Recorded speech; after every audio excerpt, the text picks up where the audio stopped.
Yes, yes. Once again, we are here with the Reentry Connect podcast. Yes, recover from addiction. We have a host of a lot of intelligent people right here. Yes, some familiar faces and some faces that are brand new. But however, we still have a lot of knowledge, a lot of understanding to give to everybody. But without further ado, we appreciate everybody tuning in. But this is a powerful topic that a lot of people can touch on. First, I'd like to shout out one day at a time. Old Dad, Mr. Mel Wells out of Philadelphia. Appreciate all the recovery support that you give. Contact them at 215-226-7860. We appreciate. Another thing is GPStransportation.net. 5-star transportation. If you're coming to Philadelphia, feel free to reach out to them for the best transportation in the world. 215-774-9913. And while I'm on those topics, we're going to shout out Miss Sarita, a familiar face y'all already know. Yes. So, got her YouTube channel and the Sarita Talks and getting all these gifts. Go ahead, Sarita, kick it off. Oh my gosh, thank you so much, Keenan. Thank you, Keenan, for having me back. Thank you so much for supporting everything that I'm doing. I did a TEDx recently, and it went extremely well. It's called Are You Opening? Are You Closing Doors? And I don't tell a lot of my story because there's more to come. I want to really extend my genuine thanks, Keenan, that you allow me to introduce new people out here. Amanda Thomas did time with. Karen did time with. Clearly, they came after me and left before me, but remembered me. So thank you, Jesus. I was there for a long time, and I really never tried to put that vibe out in the atmosphere. And I feel like other people can vouch for that. But Amanda, she's got things to say. So her YouTube's coming too. Karen, you got a speaking event coming up. So listen, clearly I stole your thunder, and I'm going to be quiet now, but I'm so happy that you let me be on here. I am. And we appreciate that. And since you rolled over to Miss Amanda, we're going to allow Miss Amanda to introduce herself and tell her who she is and where she's from. Hey, everybody. I'm Amanda Thomas. I am from the Midwest, but I now live in Raleigh, North Carolina. And I, too, am starting a YouTube channel. It's Living My Truth. And I want to bring awareness to the fentanyl crisis. And there's multiple things that I'm passionate about. And so there's going to be a lot of different topics discussed. But most importantly is learning how to love yourself. That's right. So that's great. Yeah, we really appreciate that. We definitely gonna touch on that. And Miss Karen, if you could go ahead before I give the introduction of Mr. Nick, since you're not a new timer, but you can go ahead and introduce yourself, Miss Karen. Are you calling me old? Oh no. I'm Karen Backus. Kyle did time in Chillicothe Correctional Center. Did about 6 years. Was released 2017. I know Sarita. For many years, we did a lot of organization stuff together through Patch and 4-H. And I'm just kind of watching her become famous. Because I really secretly would like to have my own podcast, and I would like to talk about, I'm an advocate for sexual assault in prison, women and men. And there's just a lot of stuff that personal things that happened to me and that I've been, I guess, thrown into since my release with the civil suit and action and how all this plays out. And we just like to make society a little more aware of what goes down and what these prisons do to hide things and their idea of not changing the system. Because basically it gets down to it, they really don't care. So I did not have a drug addiction, kind of like Nick said. There's other addictions. My addiction was money. It was my drug. It gave me that high, gave me that way of hiding my demons inside and trying to make me feel as good as everybody else. But having been in prison 6 years and just meeting fantastic women and seeing what drug addiction did, alcohol addiction. I feel much closer to it. I really understand it, and I understand the connection between my addiction and a drug addiction. But anyways, I'm here just for moral support. Really appreciate that right there. Thank you so much. Yeah, so Brother Nick, yeah. So, Brother Nick, go ahead. I'm gonna let you give your introduction as well. We appreciate you coming in and being here and being definitely a great value, to this group topic in general. And good, I'll let you go and take it away. Man, Kenan, I do appreciate you, and it's definitely a pleasure to meet all to be in the same room, the same space as you guys and everyone watching. So my name is Nick Lozano. I am in Oklahoma. Did time 2005 to 2010. Got out exactly 60 months. After exactly 60 months is time that I spent.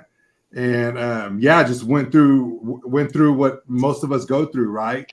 I was fighting to get my kids back, getting my life back, everything, and was able to fight through it and created my own business. Ended up selling it off last year, and just here just to put in that all things are possible. Whatever. Yeah. Whatever the mind can see and believe, the mind will make it happen. For That's sure. right. That's right. For sure. Absolutely. Kenan, if I may, I'd like to say something that Amanda said. Sure. She said loving yourself, right? And I think that is a topic where we can have all kinds of views on that. But so one thing that I'm doing in my personal life is I'm like going through a self-discipline camp, right? So I'm waking up early in the morning, I'm reading, I'm journaling, I'm meditating, I'm thinking about my day. And if I do this 6 days a week, not only does it help my self-discipline, but self-discipline equals self-love. Yes. Yeah, that's right. So what is it that we want to be disciplined on? Right. And so the more that we work on ourselves, the more that we have a morning process, right? Then that's self-love in ourselves. So Absolutely. I just wanted to bounce that off. Yeah. And yeah. I like that. I like that a lot. And I feel like a lot of addiction is fueled by there's something missing. There's something missing from us. And I want to touch back on Karen because the getting that money, that's an addiction too. And that's actually what led you to prison, correct? Right. Yes. Listen, people will go so hard for money just the way we go hard for drugs. And I feel like gambling. I've said oftentimes gambling is the worst addiction. It doesn't tear up your body, but you can lose your house in 5 minutes. Like addiction is real. And just the pursuit of, like just for lack of a better word, hitting a lick. Like, oh, hit this lick for this money. I got this money. The rush, the adrenaline, the feeling. And Karen never did drugs. Clearly was in prison with me. Right. Over some money. Yeah. So I like the addiction topic, and I like that self-love was pointed out because I feel like I didn't know that something was missing, but it was. Yeah.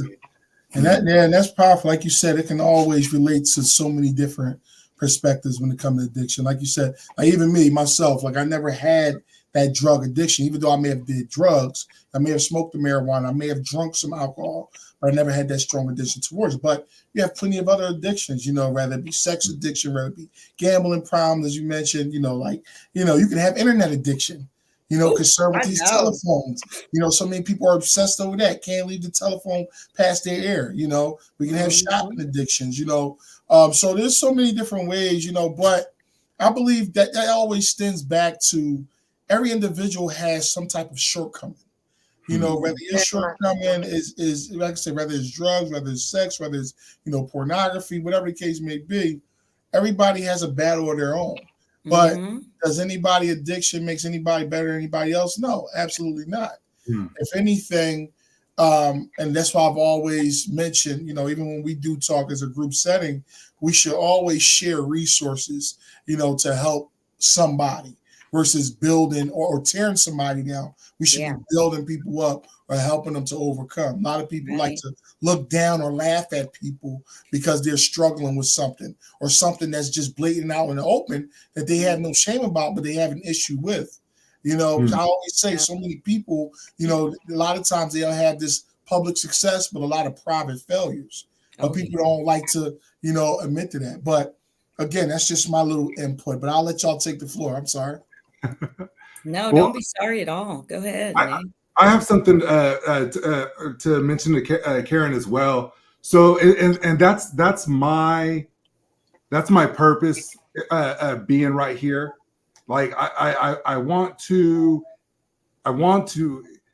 get in front of individuals who have gone through what I've gone through, because it's what I've learned is it's the way that we look at stuff. Because addiction with money it could have been a bad thing, right? But at the same time, the more money in the hands of the good, the more good I can create. Absolutely. So it's more like just what's our perception and how Hello? we, because Karen, money is really good. You can do really good stuff with money. Right. Yes. Like I'm able to whenever I'm able to pay for a lawn service to come cut my grass outside, that's supporting the local small business. Right. The more money I have, the more better and good I can do. Yeah. Amen to that. Absolutely. I think we I want to reach out to people because I'm no different than no one else, right? Just like Keenan said, that whatever addiction, it doesn't make you better or least than anyone, because we all struggle out here. But it's like, hey, guess what, guys? I found the roadmap. Yes. You just got out of prison. You did 18 months. You did 5 years. You're going to the jungle. I just got back from it. There's a roadmap, step by step. Mm-hmm. And I think, Sorry, I didn't go off. you know, as we talk about helping other people, meeting them where they're at is critical, right? Because nobody likes to feel judged. Everyone wants to feel heard and understood, listened to, you know, to listen, not listen to respond, to talk with people, not talk at them. And then people are going to be able to actually hear what you're having to say, right? So when you're doing, like Karen, when you go to speak, you know, you could speak the whole entire time, but if they don't feel like you're going to listen to them when there's time to give some feedback, they're just going to sit quiet. But if you have invited them in and allow them to feel comfortable, there's going to be more people share what some of their experiences are. And then you're going to then be able to give feedback that is hope and strength and courage, and whatnot. But one thing I was going to say about this is we want to help people, meet them where they're at. But another thing for me that I feel is so very important with addiction, is to get in front of it. So to start before it even starts, and to give youth the foundation that they need to believe in themselves, to have self-worth, self-confidence, and all of that comes back to, if I love myself enough, I'm going to respect my decisions, and I'm going to want the best thing for me. You know, which then when it comes time to make the tough decisions, guess what? They're going to be more equipped to go this way versus this way. That's actually something that they really don't want. They just don't even know it yet. Yeah. Ms. Karen? Well, I mean, yeah, I'm totally on with that.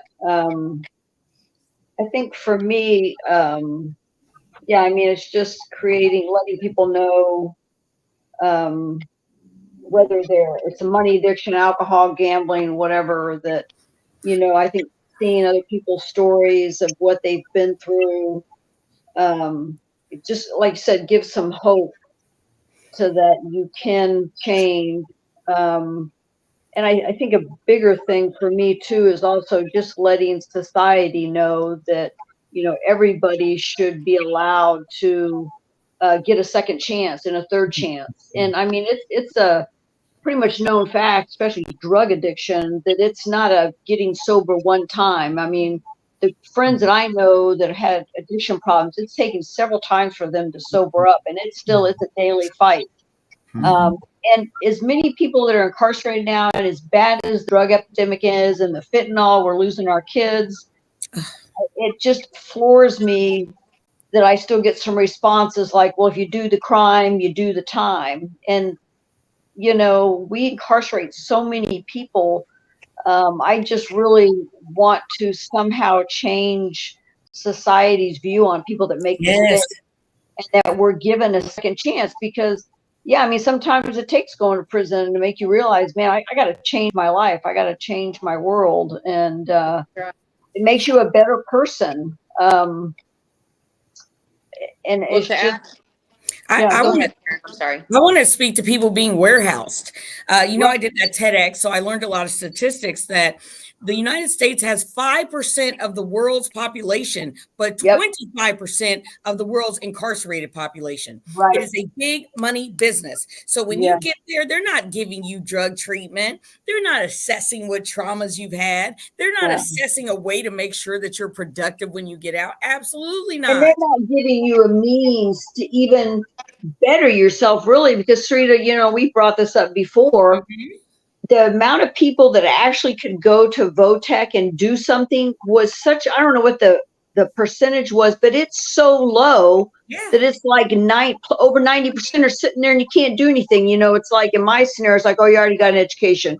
You know, you're down the list. I mean, it was just ridiculous. I GED tutored for a while, and they kicked out women that were older because they, you know, I guess in their mind it was, you weren't worth, you were too old, it didn't matter anyways. And it's like, so they don't care when you can only take 20 cosmetology students out of 2,000 women incarcerated. That's excuse my French, but that's bullshit.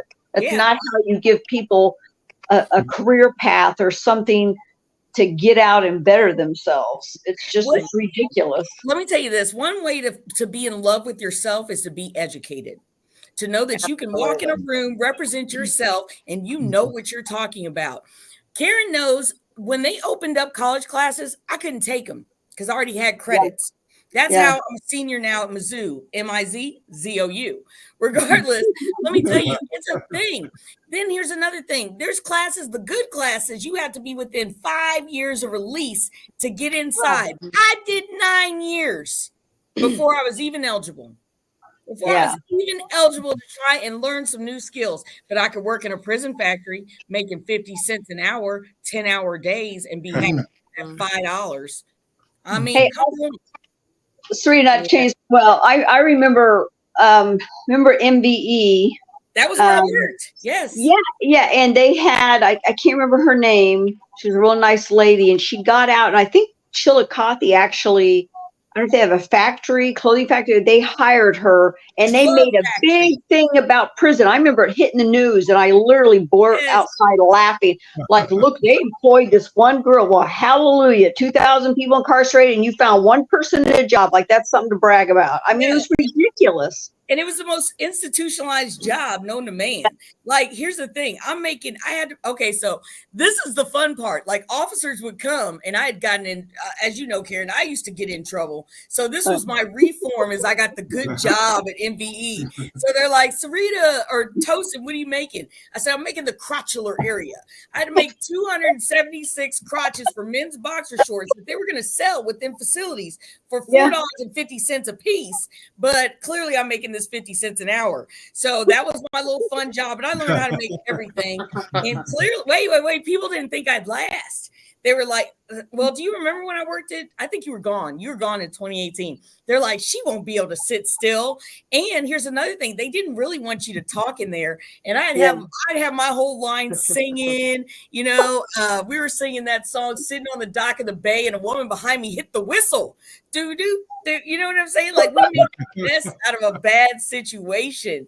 But yeah, like they didn't really set you up for any type of progress. And here's another thing that I don't like is I came out, I'm not a factory worker.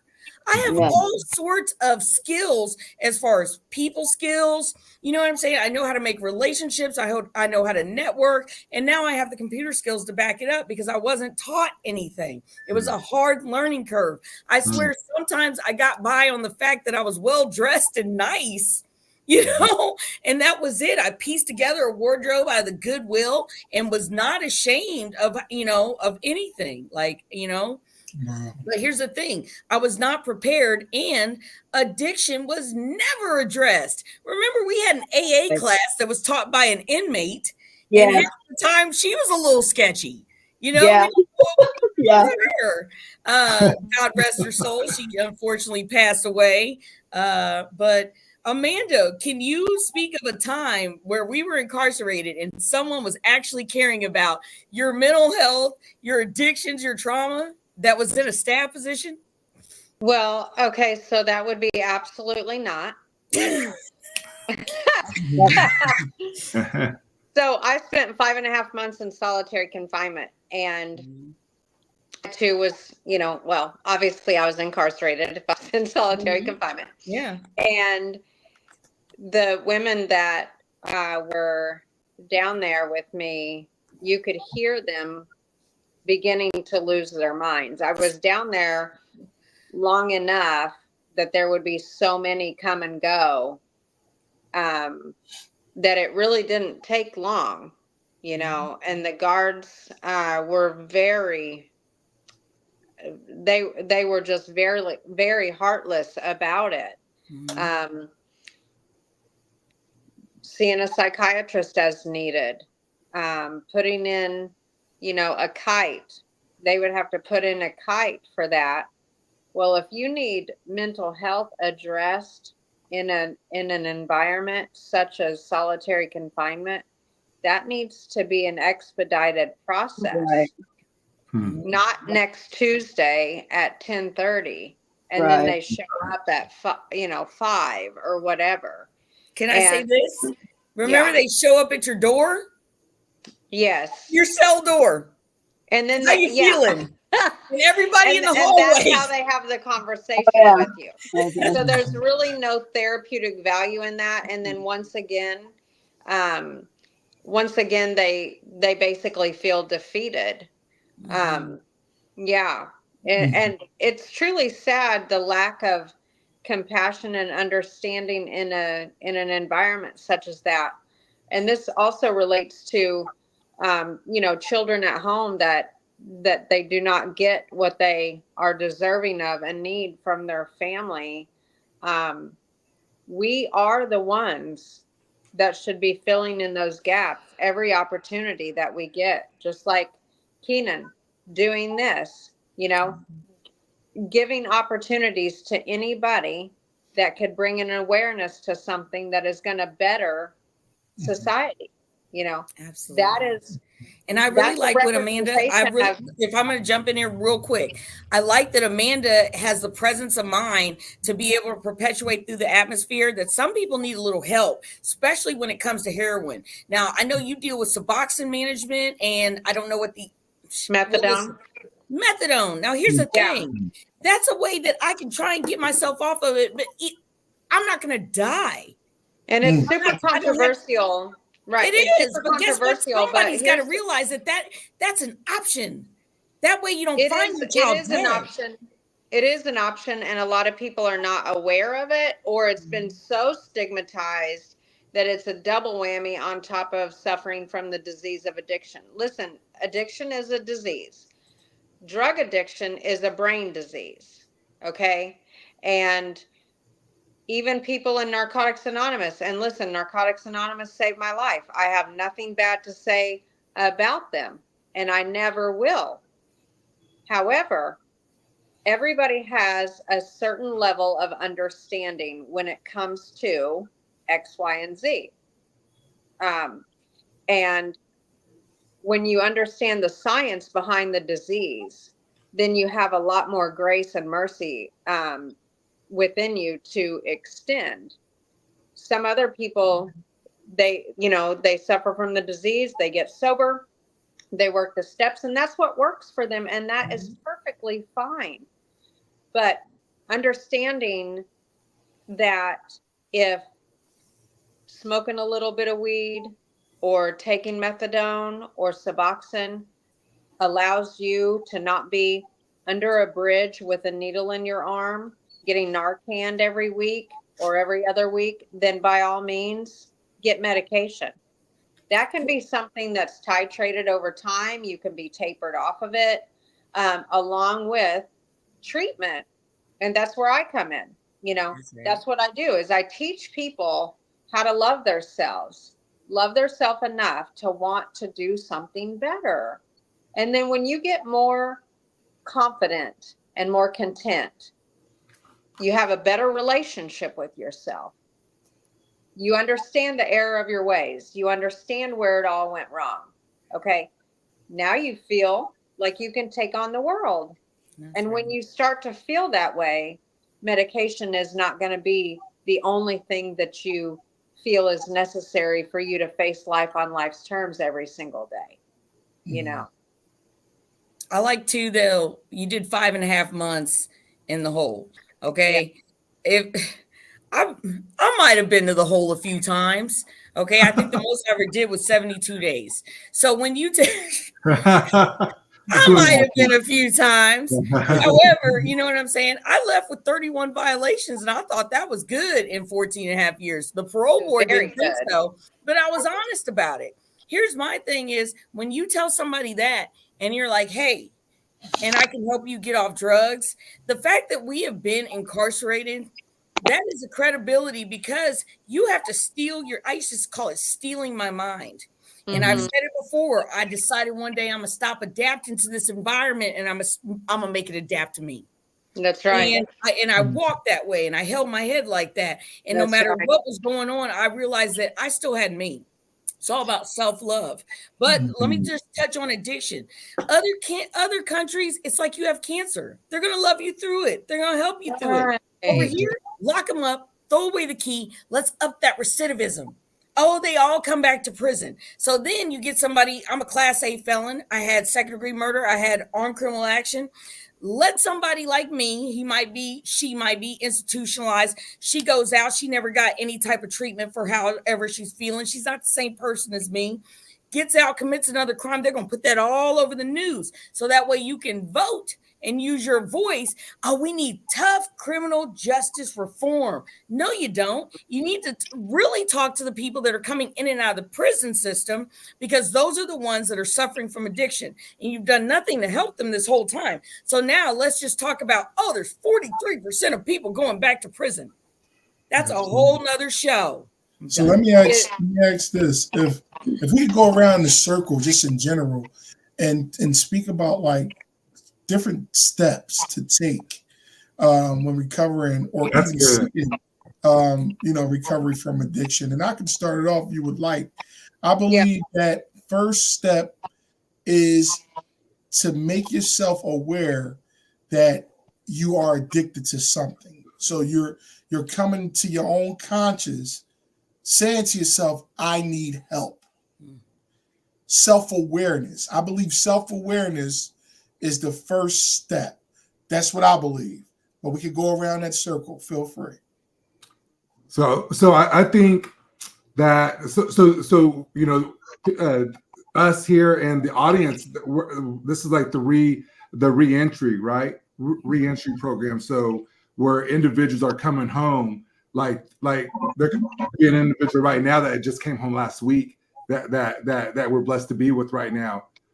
And if you are out there watching, I would want to sit down with someone that I trust, that could mentor me, Now, take in mind, I'm not going to go to the gym and get gym coaching from a person that's not in shape, right?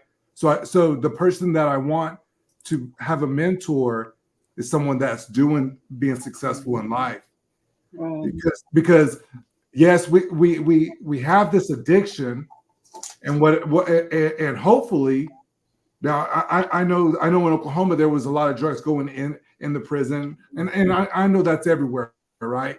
But hopefully you haven't been doing no hard drugs. But when you come home, you got to make a plan. You got to make a plan. Like that's the thing that sucks about prison systems, because they're not really preparing us for to be released. They have all these programs, they have all these classes, life skills, which really doesn't, right? Like, these are life skills from 1960. I'm already in 2030. So anyways, prisons are not developing individuals to be released, right? And to become successful. And I was just speaking with someone this afternoon. He's been locked up 24 years now. But we were talking about his lawyer. And I said, what are 3 questions you're going to ask her when she comes and sees you? And he says this and says that and says this. But it's not really what you want to have with your lawyer if she never comes to see you. Right. So like, take the time to sit down and think. What I hope that didn't go or I didn't lose anyone. But if we think and have a plan, we have a mentor. We go to a church group of men. If you're a woman, go find a group of women. Also, just like having a plan, and get on YouTube. Look on YouTube. Hey, that's right. That. Now, some people may not have access to YouTube, but however, you bring up that good point, as you said, seeking that mentor and having a plan. That's like 2 great steps to going through your recovery from addiction. So anybody's next? I'll jump in there. Okay. Because I used to say, without a plan, you plan to fail. And you said, I think you were kind of cutting out. You asked what the first step was to trying to get on the right track. Is that right, Keenan? No, the first step was self-awareness. Self-awareness. Okay. Knowing and acknowledging that you have an addiction and that you need help. Well, this was my self-awareness, okay? That I wasn't Pablo Escobar. I was crawling on the ground looking for crack rock. Okay. I just had to get honest with myself and realize this. Yeah, I had my high times, but they all equated to this. I ended up shooting up. I would have never imagined this to be my life. It was. I thought I was, I was escorting. You were hoeing. You were out here selling your body. You were out here dancing in strip clubs. You were out here hopelessly addicted to drugs. Hopelessly. Everything that everybody said, or everybody was doing when I first started, using drugs, like, oh my God, they're looking out the windows, That was me too. I was high as a kite. I was doing everything bad. So the first step, self-awareness, is I wasn't all that. It didn't turn out good. They say, play the tape all the way through. About time we got to the end, I was trashed out. If I wouldn't have went to prison, I just had a conversation. Luckily, I still have every tooth you were supposed to. You probably wouldn't be able to recognize me, and my testimony wouldn't be as strong because I came out on the other side. However, let me round it all out and tell you this. I never went to AA, when I was, before I went to jail. I was 28 years old. So I tried to find it. I never lasted more than 30 days. And every time I went to a meeting, I thought, these would be good people to go get high with. I bet they know where the good stuff is. That story you just told was super wild. So let's get on out here and get this grit on. Let's go do this. So that was my awareness right there. So then when I came out, that was one of my stipulations. I told my parole officer, I said, that never worked for me. Can I go to church? So I got a church group and they accept me the way I am. But the first step was I had to accept me the way I was. And I had to take those blinders off and I had all the dope in the world. Yeah, I might have. And like I was either Pablo Escobar or I was crawling around on the floor looking for dope. That's the way it went. Now that listen, you got to get grimy with yourself. Yeah. Yes, Which step? And that was great information you gave everybody. Great that was testimony. terrible information, but yes. No, but you gave them the experience. But if you did it, they can do it as well. If you recover, they can do it as well. And we're trying to prevent people, even individuals that are not in prison yet. We're trying to prevent you from going to prison to learn that lesson. You know, so what type of step other than the self-awareness, seeking a mentor, having a plan, what should be another step in taking for that recovery? So you can't change what you don't acknowledge, right? There you go. Okay. So when I was completely broken and defeated, I finally had to get real with myself, just like you said, Sharita. And I had to say, okay, I was big baller. And then I was also the person under the bridge shooting dope with a little dog in a bag, backpack, pushing a bicycle. Okay. Humiliating. But I didn't care. I couldn't care. But that's just who I was. That's where I was at. And, you know, it's one of those things, once you finally have a sense of awareness and you have accepted who you are, it does not define you, but this is who you are for right now. This is what you have done, but that does not define you. You're not held captive in that. You know, the most free that I have ever felt in my entire life until I was released was in prison. Same here. I was so free because I finally had given myself permission to. I had given myself permission to say, you know what? I did do this. I did do that. My part in this was this. My part in this was that. And Keenan, I think that would be what I'm going to go with is owning your part. Because deflecting and saying, yeah, well, if she wouldn't have, or if he wouldn't, but if, you know, no, this is your decision that you made, irregardless of what anybody else is doing, saying, thinking, or feeling. This is what I chose to do. And the beauty in life is we get the free will to make our own choices, but we do not get to choose the consequences that go along with those choices. You know, long suffering. We all have consequences that will continue going for the rest of our lives because of this over here. But that doesn't mean, you know, that it has to define who you become, who you are, who you become, you know, like at all. A wise person learns from their mistakes, but an even wiser person learns from other people's mistakes. Like Keenan, you just said, we're trying to prevent you from having to go. If I have third-degree burns on my hands because I went and touched the stove, the next person over here ain't got they ain't got to say, oh well, it's probably not going to burn mine. No, it's going to burn you. It's going to burn you. You don't have to go touch it to believe me when I tell you this ain't what you want. Not everybody's built for prison. Prison saved my life. Can I say something? Yes. Sorry, Amanda. You're good. You're just spitting out fire. You hear me? You said one of the things that you said right now is that you could be a person to go learn from other people. That way you don't go through the same mistakes. Right. And that, like, that's what we're here, right? We're giving this value to individuals coming home. Yes. Right?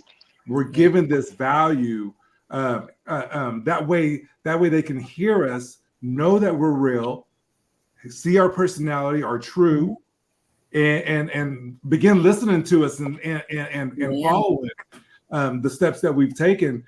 And also, Amanda, with that, so it could be turned around in the business world, right? Because I am 100% entrepreneur, but in November I started creating the lawn service, right? So I just hired an online business coach, so I don't have to go through all those 3 years of suffering. Right. I go straight in the market. So just what you said, like, are you one of those people that learned from other people's mistakes? Yes. Be a student. Yes. And that's another thing, is always remaining teachable. Mm. You can work with that. You have to be able to be vulnerable, though. You have to have humility, and you have to be vulnerable to say, the way that I was driving the car, kept running it off the ditch. So I'm going to sit back for a little bit, and I'm going to let someone else drive the car, and I'm going to watch them drive the car, and I'm going to say, oh, that's why I kept running in the ditch. I don't have to do that anymore. No, You got to learn new skills. You got to learn new skills. that's It takes a desire, though. You have to have the desire. I'll my never real forget. saying. I was running the streets, and I was so out of control, and I knew it, but I couldn't stop. And I said, I didn't even have the desire either, but I knew that I needed to have the desire.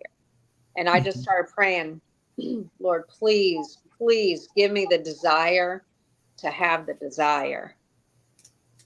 And so sometimes you just have to admit where you're at. Like, I don't even want to stop, but I know I've got to, because the bitter ends are going to equal X, Y, and Z. And that is for sure not what I want. So I'm going to have to just admit, this is where I'm at. And what do I need to do right now to get myself together so I don't have to go over here, you know? If I could say to anybody right now who's like dibbing and dabbling in drugs, that's how it starts. Absolutely. That's how it starts. Yeah. And let me tell you this, people will make sure you have a lot of drugs. They will. Male, female, if they see you've got the potential to go out and help them, because everybody wants a friend that is high too. Let me tell you, I was Pablo Escobar. And then, because there's always the and then, it doesn't end up well. It never will. I learned the lesson of my life, because let me tell you, part of it led to 14 and a half years in prison, because I kept going around people that I knew were no good for me. I knew this relationship was bad, and I told people all the time, I begged to catch that case, because I went to Atlanta, Georgia. I had a job at Lenox Mall. I was in my 20s. I was doing good. Called him and told him where I was. Then he comes down, turns me back on to, had brought drugs on the plane. How, I don't even know. Now he knows where I'm at. Things are going south. I come back to Kansas City. I go to California. This is how crazy addiction is. It's 110 degrees outside. I'm in an abandoned van smoking dope. So clearly I lost some brain cells from that. But I need money. So he's Western Union me money every day, and I go right back. So let me tell you this. It's not going to end up well. People can use drugs to control you. They can use money to control you. So you're basically giving your life over to someone else. You need a plan. You need a mentor. If you can hear me right now, then let me tell you, it doesn't end up well. It doesn't end up well. And so far, and like I said, we all been given some great value. Ms. Karen, I know you're next too. So far, we definitely have, like you said, the self-awareness, owning up to self, knowing that, hey, I have an issue. I have to address this thing, Yes. So you said seek a mentor, seek somebody that probably been through it. That's what's really recommended. Most people say therapists and psychiatrists, but at the same time, they only can tell you but so much, and having that plan along with seeking that mentor, as correctly was said, owning up to your part, the responsibility of your actions, the responsibility of what you're involved in, which was a great thing Miss Amanda brought forth as well. Yeah. And Miss Karen, I know we didn't want to leave you out, because we know you want to definitely chime in as well. If you could just share another step as well, or even experiences, just in general. I'm not sure. I thought about like advocacy, but then I was thinking, once you've done all these steps and you feel like you're coming out of that fog and you're on a right path, you're doing good things. I mean, I think just giving back And in a different sense than advocacy, just giving back by just being a good human being, by getting up in the morning, just doing the simple things of greeting people and being happy and helping a person you see that may need, just, bringing in groceries. I mean, just things like that, because things like that for me make me feel, valuable as a member of society, to just smile at someone or help an elderly person. And I think it just completes the whole cycle. So I'm not sure if the wording's right, but I think once you've gone through all these steps, and that's not something that happens in 2 weeks, 6 months, I think it's different for everybody, especially with sobriety and the self-awareness and coming to grips that you have a problem. But once you get it all going, it just continues to build and make you stronger and stronger. You want to give back at that point. The rest of your life, you should just be giving back. And it doesn't mean that you have to go out and help someone that's fighting addiction, necessarily, but just being a good member, productive member of society. I don't know if I'm really explaining There that. you are. Doing the next right thing. Yeah. Doing the next right thing. Living your truth. Esteemable acts build your self-esteem. No matter what. Like, you can't stop it from happening. It just does.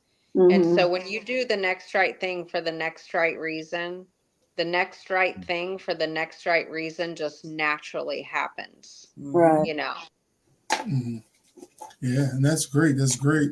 And I know a lot of people, some people comment, and even over on Instagram, they're saying that, as you said, they said good thinking, good ideas, good actual good advice. Shout out to It Takes a Village and everybody, Naughty Professor, everybody that's over here that's actually commenting, Zaya Shahid, everybody, there's a lot of different people saying little things. But yeah, feel free, those who are viewing right now, if you have any comments, suggestions, or different resources that you can post that you would like me to post, whether it be a website, a hotline, whatever the case may be, feel free. A lot of, like, as you guys mentioned, just in general, even in prison, even though it does help a lot when a person is detoxing, you're in prison, because, some prisons, you're still able to get drugs in and things like that. But for the most part, most people do find their breakthrough by being confined, because they don't have as easy access to things that they used to have. So that's actually a big part. But at the same time, why I have to go to prison for that when you go to a retreat, that's, states away, what I mean, to help you out in the mountains somewhere where you're surrounding yourself with the right individuals. A guy spoke to somebody in the past about environment. Even if the environment isn't the best fit for an individual, a lot of times it takes the mindset to get you over. And again, the people, people, places, and things are going to have to change if you're looking for that change. So again, that's just, this is just something I wanted to add. So any other things you guys? Well, I want to shout out Amanda. Amanda, tell us what you want to do and how we can help you, because she has ideas. She has a plan. She needs a not-for-profit. So I always, we all need help, and there's people out in the community who are watching and can. Living My Truth. Tell us about it. Yeah. So, I made a promise to myself while I was gone. Are you guys still there? Yeah. Yeah. My screen went blank, and I was like, "What?" No, you're big. No, I'm sorry. So, let me gain my thought process again. Okay, I had made a promise to myself when I was locked up. I couldn't believe that this is where my life had landed me, and so I said, "You know what? I will not allow what I have done to my life to have been in vain. I just won't." And so I knew when I had the opportunity to do life differently, I was going to. And that's what I've done since I've left prison. I was doing it before I left prison, but now I have the ability to, because I am free. And that's what I've done. I became a substance abuse counselor. I work with people that are struggling chronically with the disease of addiction. You know, they're still using, and they're just not there yet. But that's okay, because I'm going to love them until they learn to love themselves. You know, I'm going to meet them where they're at so I can bring them over to where I'm at, you know, which is what we're all doing right now, networking. It's the same concept, just in a different form. One thing that I'm extremely passionate about is getting in front of it, though. If we could talk to the children, junior high, even, you know, 4th or 5th grade, and hope and educate parents of the importance of sharing the raw truth with their children. And then you have people like us going in schools and educating and basically backing up what their parents have already said to them, and then showing them, look, this is the result of thinking that I was the exception. No, you're not going to be the exception. And I hope that you get the opportunity to get it right like I did, because there's so many that don't. There's so many people that lose their lives. And, you know, I was almost one of them. I'm an overdose survivor, just like I'm a survivor of many things. But fentanyl crisis, I cannot stress it enough, is killing more people than if a jet airplane full of passengers fell out of the sky every single day. Every 11 minutes, there's somebody that dies from a fentanyl overdose. Every 4 minutes, there's someone that dies from a drug overdose. So you can't tell me that that is not a complete pandemic crisis that we have going on. Because of the clear understanding that I have of it, I feel like I owe it. I owe it not only to myself, to the promise that I made for it to not have been in vain, my past to have not been in vain, but I owe it to other people that I know something that they don't. And so I can add value to their life if they're willing to hear me. You know, you got to be able to hear me. And also just to interview people. That's what I want. That's one major thing that I would like, is to interview people, because the best predictor of future behavior is present and past behavior. So if we don't change what we've acknowledged, like even if you can acknowledge what you are, what you've been doing, where you've been, and you don't do anything different, then what's that? That's works that are dead. You know, there's no substance to that. Teaching people how to speak with substance, live with purpose. You know, I just love to inspire people. I love to instill hope. And where I feel gifted at with words is when I'm able to speak either with a group of people or one-on-one in an interviewing format. So that's definitely what I am striving to pursue. And Amanda will be on my show on Thursday. Yes. Thursday. That's cool. Yes. And Karen is about to do some keynote speaking. Yeah. I got to shout out my homegirls. Make sure they don't forget. Talk yourself up, girl. You're doing it. Yes. Okay, Karen. Sarita, you got to get me on your show. We need to talk about some topics. I'm already working on it. Get me on your show too, Sarita. I haven't been on your show yet. I've been knowing you. Tina, don't ask if I didn't try and shoot with you the other day. So, and Nick, you as well. I'll tell you. I know. What we're talking about, adding value, that's it. Adding value. So real quick, so I know we're coming up on an hour. You know, usually we try not to go over more than an hour, you know, and it's definitely been great. So what I want to do is let's all go around the circle. If we can tell somebody, you know, that's behind a prison wall, you know, that's, you know, in a recovery house, the transitional house, maybe lay down the street watching this live right now. If we could give them some words of motivation, encouragement to inspire them to do something better or do something greater in their life, what would it be? And Miss Karen, we'll start with you. Yeah. I think just reach out. I mean, there's enough information about all of us here. Reach out to one of us. Reach out to anybody. You have to put your walls down. You have to take a chance and just talk to somebody. There's hope. We've all had, all of us here, and I know many people probably even had worse situations. We've all hit rock bottom. We've all had things that, you know, we never thought we would be in that position, but there's always a way to climb out of it. And sometimes I think some of the worst things we go through in life really made me and a lot of people listening to their stories makes you realize how strong of a person you are. And you just, like I said, for me, it was just letting those walls down, acknowledging, like again, the self-love that I am a good person. I made mistakes, but I have a lot of good qualities and I'm strong as hell for what I've went through. So just don't give up. Don't give up. That's great. And Mr. Nick? Man, I have a lot, I guess. Yeah.